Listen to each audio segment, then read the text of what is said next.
So this past Sunday morning, there were a couple of questions that we didn't cover in discussion. The first was, how has sin personally impacted your life and those around you? And the second was, how do you flee from sin? So let's answer that first question.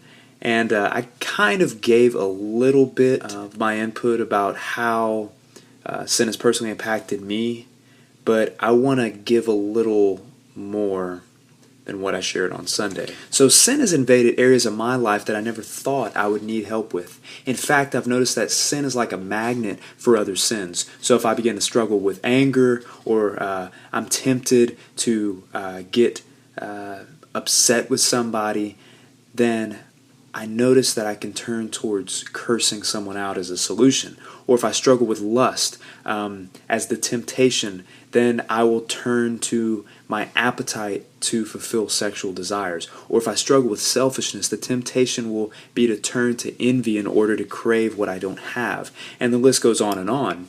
And we see that sin has personally distorted the way that we see people, and that we will struggle to trust others. And so that's really my story, is that because of certain experiences in my life that I have struggled to trust others with, in turn, those experiences I had affect other parts of my life when I am talking to and ministering to someone that I'm meeting for the first time. Now, I did share this on Sunday morning, but if you weren't there, I'm going to repeat this again. If you are there, just tune me out for a second and then tune me back in a few more seconds.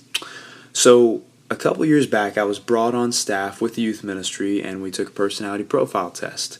And I noticed that one of the big spikes in my personality was an extreme spike in my skepticism. And that's only part of the story. Personality profiles don't tell the entire story of how you'll react in every situation with every person. But it is true that I do wrestle with trusting people initially. And I want to say that to show you that I, as a minister and a teacher, struggle with those things too. We don't come to salvation and become perfect, but God is perfecting us through salvation. So it's an ongoing process. And I struggle, I wrestle internally with many of these things, but the difference is with Christ and the Holy Spirit that has been given to us, we can fight the battle against those temptations.